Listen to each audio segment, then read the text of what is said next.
National party کے مرکزی secretary general John محمد بلیدی کی ہب حاجی چھتا رند گوٹ میں مرکزی نائب صدر رجب علی رند اور دیگر مرکزی اور ضلعی عہدیداروں سے عید کے حوالے سے ملاقات میں مرکزی رہنما خیرجان بلوچ، گھنشام داس، خورشید رند، عبدالغنی رند اور دیگر رہنمائی موجود تھے۔ مرکزی سیکرٹری جنرل جان محمد بلیدی اور میر رجب علی رند نے لوگوں سے گفتگو کرتے ہوئے کہا کہ انتخابات میں شفافیت اب تک بہت بڑا مسئلہ ہے۔ الیکشن کمیشن کے پاس افرادی قوت نہ ہونے کے برابر ہے۔ انتخابی عمل میں مقامی انتظامیہ ملوث رہتا ہے، جس سے مسائل اور مشکلات پیدا ہوتے ہیں۔ الیکشن کمیشن نامزدگی فارم کی وصولی بھی مقامی انتظامیہ کے ذریعے کرتا ہے، جس سے پہلے مرحلے میں مسائل جنم لیتے ہیں۔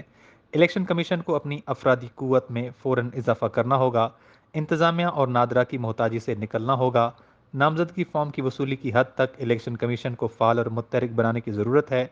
انہوں نے کہا کہ لسبیلا اور کوئٹہ میں نظر ثانی کی وجہ سے انتخابات نہیں ہوئے ہیں، لیکن افسوسناک امر یہ ہے کہ نظر ثانی میں لسبیلا کے سب سے بڑے علاقے ہب کو شامل نہیں کیا گیا، جس سے مشکلات اور مسائل پیدا ہوئے، اور ہب کو نظر ثانی میں شامل کیا جائے تاکہ تمام علاقوں میں یکساں مواقع لوگوں کو فراہم ہوں۔ انہوں نے کہا کہ بلوچستان کے بلدیاتی انتخابات کے حوالے سے الیکشن کمیشن کی تیاریاں نامکمل تھے، حلقہ بندیاں کی درست نہیں ہیں، بعض حلقوں کے ووٹرز دوسرے حلقوں میں اندراج ہیں اور بعض حلقوں میں محدود ووٹرز ہیں۔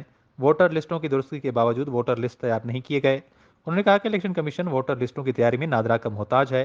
2018 کے انتخابات میں آر ٹی ایس کا سروے نادرا کے کنٹرول میں تھا اور نادرا براہ راست سرکار کے کنٹرول میں ہوتا ہے، اس لیے اس میں شفافیت ممکن نہیں ہے۔ بلدیاتی انتخابات کی شفافیت کو یقینی بنانے کے لیے صوبائی اور وفاقی وزراء پر پابندی لگانا ہوگا کہ وہ انتخابی عمل کے دوران اپنے سرکاری دورے محدود رکھیں اور الیکشن عمل میں مداخلت سے گریز کریں۔ وش نیوز ہب